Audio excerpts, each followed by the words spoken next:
கிறிஸ்துவுக்குள் மிகவும் பிரியமான தேவனுடைய பிள்ளைகளே, இந்த காலை நேரத்திலே உங்களை சந்திப்பதிலே மிகுந்த மகிழ்ச்சி அடைகிறேன். இந்த அனுதின மன்னா மூலமாக உங்களை சந்திப்பதிலே மிகுந்த மகிழ்ச்சி அடைகிறேன். கர்த்தர் ஒவ்வொரு நாளும் நம்மை போஷித்து பாதுகாத்து பராமரித்து வருவதை நினைத்து கர்த்தரை ஸ்தோத்திரிக்கிறேன். இந்த நாளிலும் தியானத்துக்கு எடுத்துக்கொண்ட வேத வசனம் 1 தெசலோனிக்கேயர் 5ஆம் அதிகாரம் 17வது வசனம். இடைவிடாமல் ஜெபம் பண்ணுங்கன்னு சொல்லியிருக்கிறார். எப்படி இடைவிடாமல் ஜெபம் பண்ணும்? தாவீது கர்த்தரை எக்காலத்திலும் ஸ்தோத்திரிப்பேன், அவர் துதி எப்போதும் என் வாயில் இருக்கும் என்று சொல்லுகிறார். நம்ம ட்ராவல் பண்ணும்போது, நம்ம நடக்கும்போது, போகும்போது, வேலைக்கு போகும்போது, ஆஃபீஸில் இருக்கும்போது அப்படியே நம்ம ஸ்தோத்திரம் பண்ணிக்கிட்டே மனசுக்குள்ளேயே பண்ணிக்கிட்டே இருக்க வேண்டியதான். அப்போ ஒரு நாளில் ஒரு கிராமத்தில் கொஞ்ச நாளாக ரொம்ப நாளாக மழையே பெய்யல. அதனால் ஒரு புல்லாங்குழல் வாசிக்கிற ஒரு அந்த நபரை கொண்டுட்டு இவன் இசை வாசித்தா மழை பெய்யும் அப்படின்ட்டு ஒரு ஸ்டேஜ் போட்டு உட்கார வச்சு காலையிலேருந்து சாயந்தரம் வரைக்கும் வாசிக்கிறான். மழையே பெய்யல, அவன் போயிட்டான்.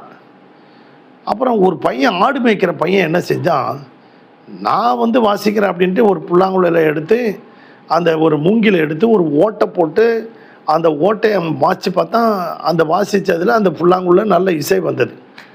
அவன் ஸ்டேஜில் உட்காந்துக்கின்னு வாசிக்கிறான். ஒரு நாள் வாசிக்கிறான், 2 நாள் வாசிக்கிறான். எல்லாம் கிண்டல் பண்ணுறாங்க. டேய், அவரே பெரிய பயிற்சி பெற்றவர், அவராலே முடியல, நீ எங்கடா போய் பண்ண போகிற அப்படின்னு அவனை கிண்டல் பண்ணாங்களாம். அவன் வாசிச்சுக்கிட்டே இருக்கான். 1 மாதம் 2 மாதம் இல்லை, 6 மாதம் வரைக்கும் வாசிச்சுக்கிட்டே இருந்தான். 6வது மாதம் அந்த ஊரில் கிராமத்தில் கொட்டுன்னு மழை பெஞ்சிச்சான். அப்போ அந்த பையனை எல்லாரும் பாராட்டினாங்களாம். எப்படா அவன் புல்லாங்குழல் வாசிக்கிறதுக்கே பயிற்சி பெற்றவன்டா, நீ ஆடு மேய்க்கிறவன்டா, நீ இப்போ எப்படா இப்படி? அவர் மழை வருவதற்காக அவர் வாசித்தார். நான் எதுக்காக வாசித்தேன் தெரியுமா? மழை வரும் வரைக்கும் வாசித்தேன் அப்படின்னா. நம்ம மக்களுக்கெல்லாம் தூக்கி வாரி போட்டு போயிடுச்சான். மழை வர வரைக்கும் வாசிப்பேன் அப்படின்னா. அப்படியாக 1 ராஜாக்களின் புத்தகத்தில் நம்ம பார்க்கும்போது அங்கே 18ஆம் அதிகாரத்தில் அங்கே எலியா அவர் கர்மேல் பர்வதத்தில் தன்னுடைய முகம் முழங்காலில் பட குனிஞ்சி ஜெபம் பண்ணிக்கிட்டே இருக்கிறார்.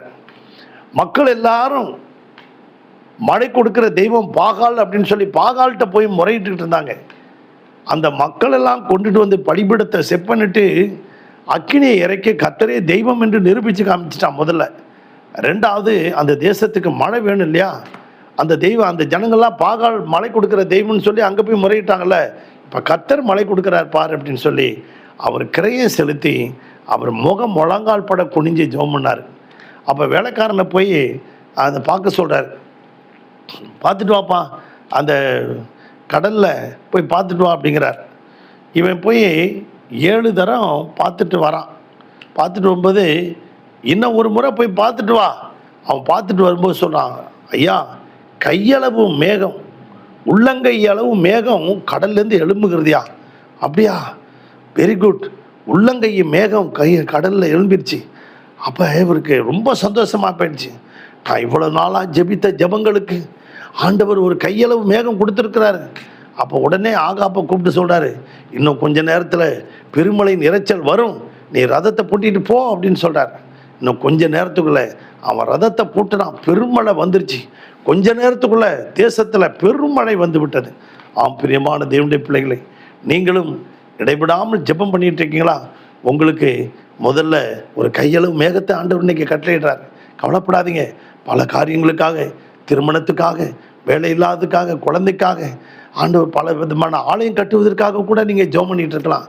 ஆண்டவர் ஊழியர்கள் எல்லாம் ஆலயம் கட்டுவதற்காக கூட ஜெபம் பண்ணிகிட்டு இருக்கலாம். உங்களுடைய ஆத்துமாக்களுக்காக ஜெபம் பண்ணிகிட்டு இருக்கலாம்.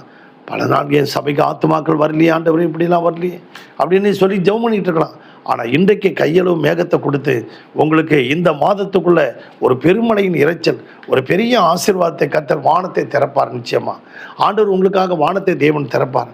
2 நாளாகவும் 7:14 தங்களுடைய தாழ்த்தி ஜெபம் பண்ணின போது கர்த்தர் வானத்தை திறந்தார். இன்றைக்கும் எலியாவுக்கு வானத்தை திறந்த தேவன் உங்களுக்கும் வானத்தை திறப்பார். உங்களுக்காக ஜெபிக்கட்டுமா? பரலோக பிதாவே, இந்த சத்தத்தை கேட்டுக்கொண்டிருக்கேன் ஒவ்வொரு பிள்ளைகளையும், ஒவ்வொரு குடும்பத்தையும் தேவன் ஆசீர்வதிங்கப்பா.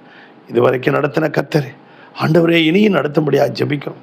ஒவ்வொரு பிள்ளைகளுடைய தேவைகளையும் கர்த்தர் சந்திக்க முடியாது ஜெபிக்கிறோம். ஆவியானவர் கூட இருங்கப்பா. இந்த நாளெல்லாம் ஆவியானவர் நடத்துங்க. ஆண்டவரே அவர்களுடைய விருப்பத்தை நிறைவேற்றுங்க. உடல் சுகம் பெற ஆரோக்கியத்தை தந்து நடத்துங்க. தேவைகளை சந்திங்க. இயேசுவின் நாமத்தில் பிதாவே, ஆமென். Praise the Lord.